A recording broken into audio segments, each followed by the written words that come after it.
அப்படியே தூக்குற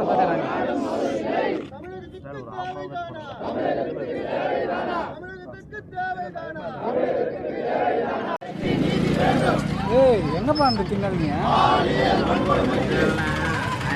hello hello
ஆரம்பத்தில் 8 வயது குழந்தை பாலியல் வன்கொடுமை செய்யப்பட்டிருந்து இதோட எத்தனை நாள் ஆச்சு? ஊடகங்களுக்கு சொல்லுங்க.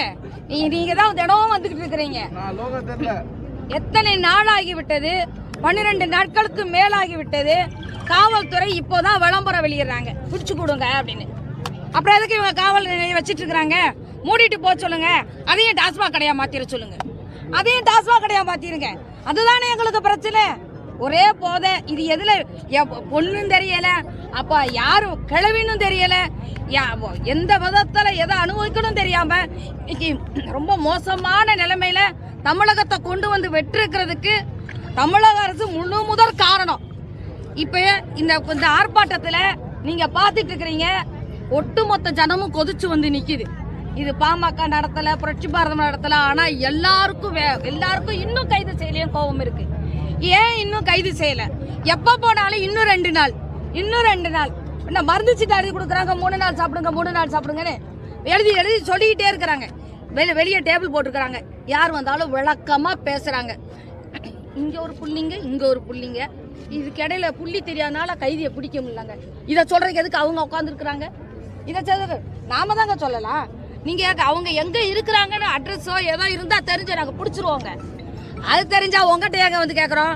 பெத்த தாய் தப்பனே இன்னைக்கு பிடிச்சு கொண்டு வந்து உங்ககிட்ட ஒப்படைச்சிருக்கலாம் மாட்டாங்க. நடந்திருக்கிற கொடுமையை பார்த்தா கொதிக்குது. அந்த பிள்ளை தகப்பகிட்ட நிக்கிறதுக்கு கூசுது. அப்ப மனசளவுல எவ்வளவு பாதிப்பு நடக்கிற அளவுக்கு அங்க வன்கொடுமை நடந்திருக்கு. நாங்கெல்லாம் யோசித்தோம். இங்க நான் இன்னைக்குதான் 2-3 நாளா தான் இருக்கிறேன். எனக்கு முன்னாடி வந்து அத்தனை நிர்வாகிகளும் எல்லாரும் வந்து எல்லாரும் ஏன் அமைதியா இருந்தோம்னா, எல்லாம் இவ்வளவு நாள் ஏன் அமைதியா இருந்தோம்னா, பெண் குழந்தை இது பாதிப்பு. அந்த பெண் குழந்தை விஷயமா ரொம்ப வெளியே வர வேணாம், குற்றவாளியை கைது பண்ணிடுவாங்க நம்பணும். இன்னி வரைக்கும் அந்த நம்பிக்கை தவிடுபடி ஆயிடுச்சு. காவல்துறை தவிடுபடி ஆயிடுச்சு. எப்படின்னா விளம்பரம் கொடுக்குறாங்க, நீங்க பிடிச்சு கொடுப்பீங்களா? நான் பிடிச்சு கொடுக்கணுமா? நாம பிடிச்சு கொடுக்கணும் 5 லட்சம் கொடுப்பாங்களா? அப்ப உங்களால பிடிக்க முடியாதுன்னு நீங்க டிக்ளேர் பண்றீங்க. இதுக்கு எதுக்கு நீங்க இருக்கிறீங்க? எந்த நிமிஷத்துல இருந்து உங்ககிட்ட ஸ்டேஷன்ல கேஸ் வந்திருக்கு. இதை இப்படியே விடமாட்டோம். எங்களுக்கு இந்த காவல் நிலையத்தில் உட்கார்ந்துருக்கவங்க பதில் சொல்றதுல விருப்பம் இல்லை. எஸ்பி உடனடியாக எங்களுக்கு வந்து பதில் சொல்லணும். இல்ல இந்த காவல் நிலையத்தை விட்டுட்டு யாராவது போவீங்களா? எங்களுக்கு கைது செய்யற வரைக்கும் நாங்க போறதா இல்ல. நேத்தே நான் சொன்னேன், நான் காத்திருப்பு உள்ளிருப்பு போராட்டம் நடத்த போறேன்னு. உள்ளதான் இருந்தேன். அவங்க வேலையை நான் கெடுக்கிறேன். இத்தனைக்கும் அவங்க சொன்னாங்கன்னு 4 பேருக்கு மேல கூட இருக்கல. ஆனா எனக்கு நீதி கிடைக்கிற வரைக்கும் நான் இருக்கிறேன்னு சொன்னேன். உள்ள இருக்க அனுமதிக்கல. இன்னைக்கு எதுவும் இல்லைன்னா இங்கேயே தான் இருப்போம். ஒண்ணு இது காவல் நிலையம் எங்களுக்கு குற்றவாளியை கைது செய்து காவல் நிலையமா செயல்படணும். இல்லையா நீங்க மூடிட்டு போங்க, நாங்க தேடிக்கிறோம். என்ன செய்ய போறாங்க காவல் நிலையம்? இப்படி பதில் சொல்றதுக்கா இருக்கிறாங்க? எங்களுக்கு ஒண்ணு எஸ்பி வந்து என்ன நடந்துட்டு இருக்கு, எப்ப என்ன செய்ய போறாங்கன்னு பதில் சொல்லணும். ஏன்னா இங்க இருக்கிற காவல் நிலையத்து மேல நம்பிக்கை இல்லை. இரண்டாவது, இவங்கள் கைது செய்யும் வரைக்கும் நாங்கள் விடப்போவதில்லை. அவ்வளவுதான். நீங்க சொல்லுங்க, நாங்க செயல்படுறாங்கன்னு நாங்க நம்பணும். இன்னைக்கு 12 நாள் ஆச்சு. இப்ப வந்து எனக்கு இங்க ஒரு புள்ளி அதை இணைக்கிற புள்ளி கிடைக்கலன்னு சொல்றாங்கன்னா அப்ப நம்பிக்கை போச்சு தானே? ஆமாங்க, எங்களுக்கு காவல்துறை மேல நம்பிக்கை போயிடுச்சு. இல்ல அவங்களே ஒத்துக்கிறாங்களே, எங்களால பிடிக்க முடியலன்னு. இல்ல ஒரு முக்கியமான விஷயம் சொல்றேன். நீங்க வந்து இதுக்கு முன்னாடியே தமிழக அரசோட சட்டத்துல என்ன இருக்குன்னாக்கா, நீங்க வந்து முழுக்க ஒவ்வொரு வட மாநிலத்தை சார்ந்தவர்களோ வெளியூரை சார்ந்தவர்களோ இங்க பணிபுரிந்தா அந்த தொழிற்சாலை சார்ந்தவர்கள் வந்து அவங்களுடைய புகைப்படத்தோட அவங்களோட ஆதார இணைப்புகளோட எல்லா தரவையும் சேர்த்து கொடுக்கணும்னு எல்லா இடத்துலையும் கலெக்ட் பண்ணாங்க. ஒரு 4-5 ஆண்டுகளுக்கு முன்பாக அதை தொடர்ச்சியா செய்திருந்தா ஏன் இதை அப்ப இந்த தமிழக அரசு கிட்ட இருக்கிற காவல்துறை தூங்குது. தமிழக அரசு வந்து இதை பத்தி மெத்தனமா செயல்படுது. தமிழக அரசு என்ன நினைக்குது? ஓட்டு வாங்கலாம், ஜெயிக்கலாம். தமிழக அரசு மக்களை பத்தி கவலை இல்லை. அடிப்படை மக்கள் இன்னைக்கு பார்த்தீங்கன்னா ஏழை பாழைங்க தான் கஷ்டப்படுறாங்க. ஒவ்வொரு இடத்துலையும் இன்னைக்கு பாதிப்பட்ட அந்த குடும்பம் இந்த 1 மாத காலமாக எவ்வளவு இந்த 11 தினங்களாக அவருடைய சூழ்நிலை எண்ணி பாருங்க. ஏன் கண்டுபிடிக்க முடியாது? இப்ப இங்க என்ன மிஞ்சி போனா ஒரு 200 பேர் தொழிலாளர் இருப்பாங்க வட இந்தியர். அவங்களோட தரவை இவங்க திரட்டி வைக்க கூடாதா? கும்மிடி பொடியிலனாலும் 1000 கணக்கா இருக்காங்க. அதையும் இப்ப இனிமேலாவது செய்யணும்ல. எந்த விதமான அடிப்படை எதையுமே ஆதாரங்களை தேடுறதில்லை. புகார் கொடுத்தா அதை ஏற்றுக்கொள்வதில்லை. புகார்கள் சம்பந்தமாக உடனடியாக நடவடிக்கை எடுக்கிறதில்லை. நாங்கள் ஃபஸ்ட்டு தொடர்ச்சியாக 3 நாள் டிஎஸ்பி ஆஃபீஸுக்கு போனோம். நாங்கள் பிடிச்சிடுறோம்னாங்க. ஆனால் மக்கள் கொதித்து எழுஞ்சதுக்கு அப்புறம் தான் இப்போ வந்து தனிப்படை போடுறோம், தேடுறோம், அதை பண்ணுறோம் எல்லாம் சொல்கிறாங்க. நீங்கள் வேணால் கேட்டு பாருங்கள். இவர் எத்தனை வாட்டி போனார் சொல்லுங்கள் வில்சன்? நாங்கள் கிட்டத்தட்ட 5 நாளாக இங்கே போயிட்டுருக்கோங்க. புரட்சி பாரதம் கட்சி சார்பாக வந்திருக்கோம். புரட்சி பாரதம் கட்சி சார்பில் வந்து நாங்கள் 5 நாளாக இங்கே காவல்துறைக்கு அழுத்தம் கொடுத்துட்ருக்கோம்.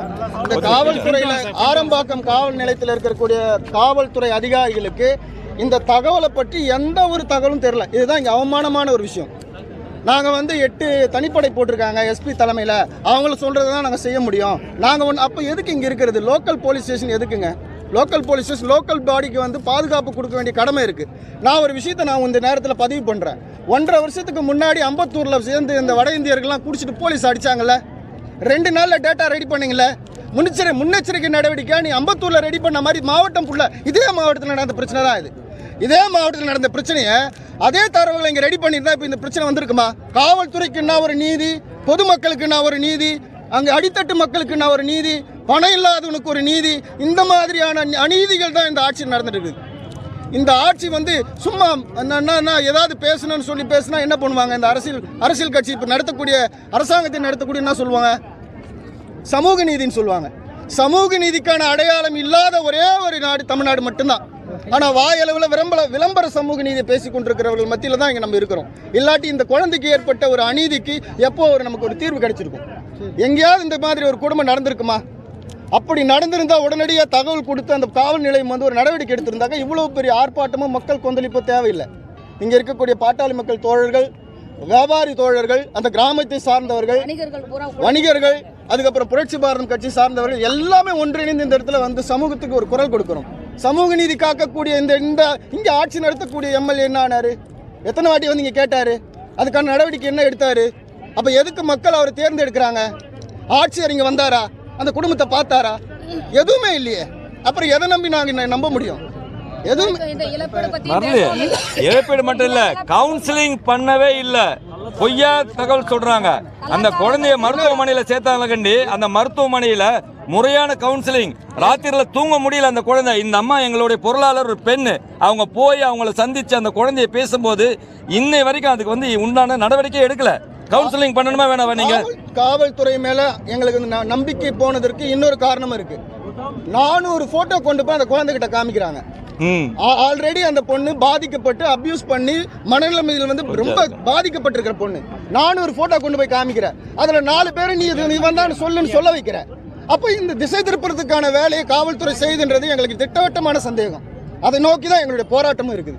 தயவு செஞ்சு இந்த விஷயத்துல வந்து காவல்துறை இப்போ நேற்றைக்கு நாங்க இழப்பீடு வாங்கி தரோன்னு ஒரு பேப்பரை கொண்டு போய் கையெழுத்து கேட்குறாங்க. அதாகப்பட்டது உங்களுக்கு தெரியும். அதாவது இந்த மாதிரி விஷயங்களுக்கு வந்து கோர்ட்டுக்கு போய் அது எவ்வளோ காலத்துக்கு அப்புறம்லாம் வந்திருக்கு இழப்பீடு தொகை என்பது அந்த ஒரு சட்டத்தை தெரியும் உங்களுக்கு. ஆனால் இன்றைக்கு இதை போய் செய்யலாமா? தமிழக அரசு என்ன தூங்குதா? மது இருங்க, கள்ளச்சாராவி குடிச்சவனுக்கு 10 லட்சம் கொடுக்குற அரசு, ஒரு குழந்தை பாதிக்கப்பட்டிருக்குது, அதுக்கு உண்டான கவுன்சிலிங்கு, அதுக்கு உண்டான அவங்களுக்கு குடும்பத்துக்கு என்ன, அவங்களோட பிரச்சனைகள் என்ன, அவங்களுக்கு எப்படி பாதுகாப்பு, நேற்று பாதுகாப்புக்கே நாங்கள் சொல்கிறோம். அந்த இடத்துல விலக்கே இல்லை. அந்த தெருவெல்லாம் நேற்றுக்கு நாங்கள் போடலான்னு சொல்லும் போது இந்த பகுதியில் இருக்கோம், இப்போ போடுது அரசு. இப்படி வந்து ஒன்று மக்கள் தேவை, மக்கள் கேட்டு கூட போடாத அரசா இது இந்த தமிழக அரசு? நல்லா யோசிச்சு பாருங்க. அரசு இயந்திரம் சரியாக செயல்பட்டால் அரசு அதிகாரிகள் செயல்படுவாங்க. இந்த இடத்துல அவர் சொன்ன மாதிரி மாவட்ட ஆட்சியர் இதுவரை ஏன் வரல? மாவட்ட ஆட்சியர் ஏன் வரல? அப்போ மாவட்ட ஆட்சியர் எதுக்கு இருக்காங்க?